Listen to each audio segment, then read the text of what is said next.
नमस्कार। आज 5 सितंबर है, यानी कि आज शिक्षक दिवस है, टीचर्स डे है।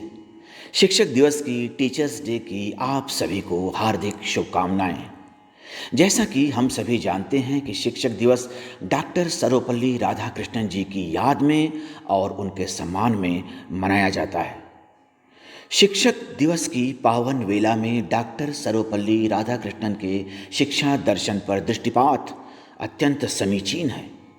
गुरु, आचार्य, उपाध्याय आदि शब्दों द्वारा परिभाषित विद्योपदेशक के सभी गुण उनमें विद्यमान थे, क्योंकि वे मुख्यतया शिक्षक और दार्शनिक थे, अनंतर कुशल प्रशासक। आपका समग्र जीवन भारतीय सभ्यता, संस्कृति, धर्म दर्शन और शिक्षा के पुनरुत्थान में ही व्यतीत हुआ। 5 सितंबर 1888 ईस्वी में जन्मे आपकी शिक्षा मद्रास क्रिश्चियन कॉलेज में हुई। अनंतर आप मद्रास प्रेसिडेंसी कॉलेज में दर्शन के प्राध्यापक हुए। 1926 में आप मैनचेस्टर कॉलेज ऑक्सफोर्ड में, 1930 में शिकागो विश्वविद्यालय में तथा 1933 से 1952 तक ऑक्सफोर्ड में धर्म दर्शन तथा नीति शास्त्र के अध्यापन हेतु नियुक्त हुए। यह काशी का सौभाग्य था कि काशी हिंदू विश्वविद्यालय के संस्थापक महामना मदन मोहन मालवीय जी ने उन्हें अपना उत्तराधिकारी कुलपति नियुक्त किया और आपने 1940 से 1945 ईस्वी तक उसका सफल निर्वाह किया। ऋषीणाम दशसाहस्रम योन्न दानादि पोषणात् अध्यापयति विप्रर्षि असौ कुलपति स्मृता। कुलपति की इस प्राचीन परिभाषा को सर्वपल्ली राधाकृष्णन जी चरितार्थ करते थे। मालवीय जी ने प्राचीन गुरुकुल का आदर्श सामने रखते हुए विश्वविद्यालय के रूप में जिस विद्यापीठ की प्रतिष्ठापना की थी, उनके बाद उसके उत्तराधिकारी के रूप में वे एक सफल कुलपति सिद्ध हुए। उनके प्रशासन काल में विश्वविद्यालय का शैक्षिक वातावरण अत्यंत पवित्र था। उनके व्यवहार से समूचा विश्वविद्यालय परिवार सदा संतुष्ट रहा। उनके शासनकाल में गुरु शिष्य में परस्पर सौहार्द था। गुरु के प्रति शिष्य में आदर भाव था। अधिकारी, कर्मचारी, शिक्षक, छात्र सभी अपने कुलपति के प्रति आदर भाव रखते थे। छात्र आंदोलन होने पर भी विश्वविद्यालय के परिसर में पुलिस प्रशासन का हस्तक्षेप उन्हें असह्य था। विश्वविद्यालय उनका घर परिवार था और उसके प्रति उनकी पिता के समान करुणा दृष्टि थी, जिससे वे अपने परिवार की समस्याओं का समाधान करने में पूर्ण समर्थ थे। उनके इसी दृष्टि ने उन्हें 1952 से 1962 ईस्वी तक भारत के उपराष्ट्रपति तथा 1962 में राष्ट्रपति पद पर महिमामंडित किया। 1954 में उन्हें सर्वोच्च सम्मान भारत रत्न से अलंकृत किया गया। वसुधैव कुटुंबकम, यह उनकी मान्यता थी। वे विश्व में अग्रणी ऐसे दार्शनिक व प्रशासक थे जो उन्हें यौगंधरायण, चाणक्य, अरस्तु और प्लेटो आदि विश्व स्तर के दार्शनिकों की श्रेणी में प्रतिष्ठापित करता है। भारतवर्ष जैसे राष्ट्र ने राधाकृष्णन को अपना राष्ट्रपति चुनकर प्लेटो के इस कथन को चरितार्थ कर दिया कि दार्शनिक को शासक होना चाहिए, दार्शनिक को शासक होना चाहिए। उनका समस्त शिक्षा दर्शन न केवल भारतीय दर्शन अपितु विश्व दर्शन पर आधारित है। इसका प्रतिबिंब हमें इनकी कृतियों से मिलता है।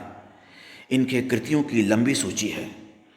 The philosophy of Rabindranath Tagore, the Hindu view of life, Mahatma Gandhi, my search for truth आदि। उच्च शिक्षा संबंधी आपका विचार दर्शन हमें भारतीय विश्वविद्यालय शिक्षा आयोग के प्रतिवेदन में उपलब्ध होता है। राधाकृष्णन कमीशन 1948 ईस्वी के नाम से प्रसिद्ध इसके प्रतिवेदन में विश्वविद्यालय शिक्षा के 10 उद्देश्य प्रस्तुत किए गए हैं। इस रिपोर्ट के प्रथम भाग में 18 अध्याय और लगभग 747 पृष्ठ हैं। दूसरे भाग में संस्थाएं, आंकड़े, साक्षी इत्यादि हैं।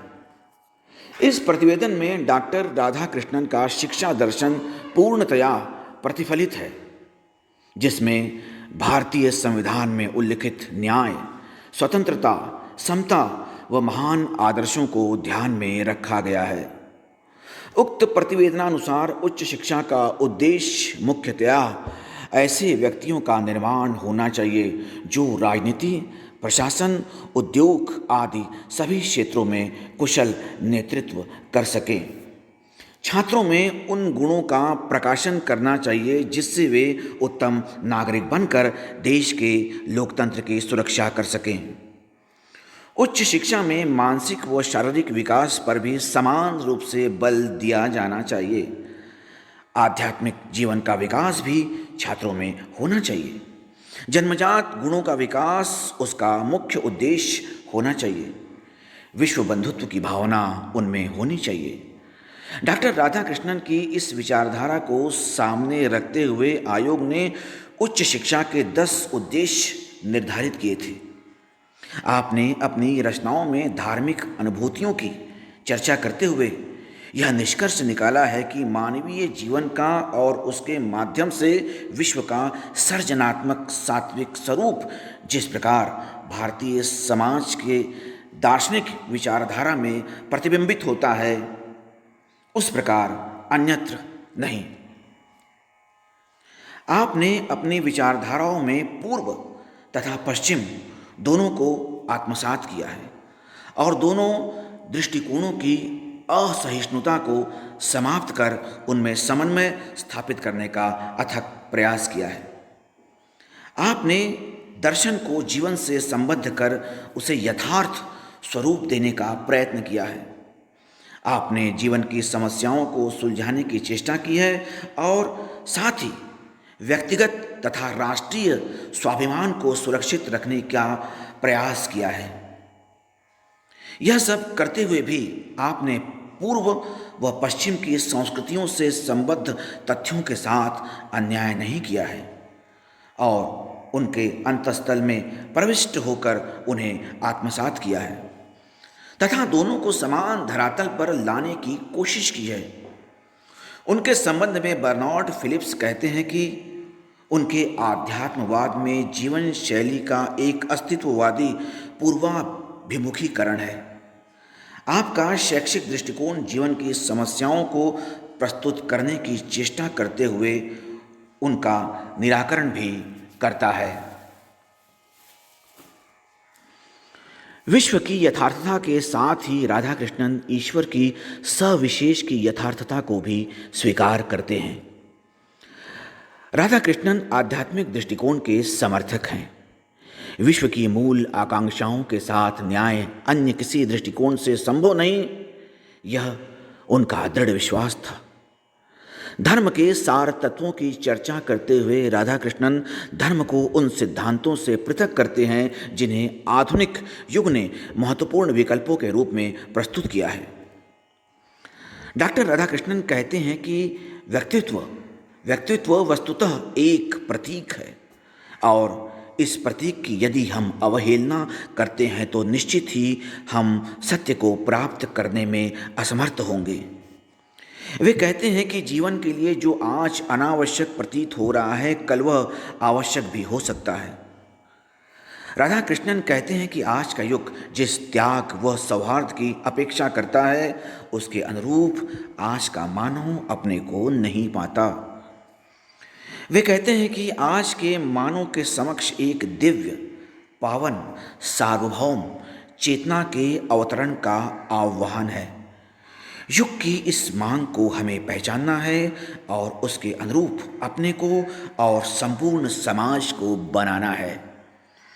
आध्यात्मिक आकांक्षाओं से संयुक्त मानव ही जीवन को सही दिशा प्रदान कर सकेगा, ऐसा उनका अखंड विश्वास है।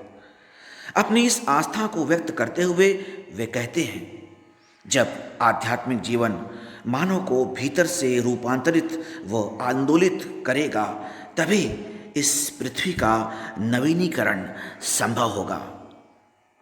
17 अप्रैल 1975 को एक लंबी बीमारी के बाद उनका देहांत हो गया, लेकिन उनका वैचारिक, दार्शनिक, आध्यात्मिक तथा शैक्षिक व्यक्तित्व अजर अमर है। उनका शिक्षा दर्शन आज भी प्रासंगिक है। धन्यवाद।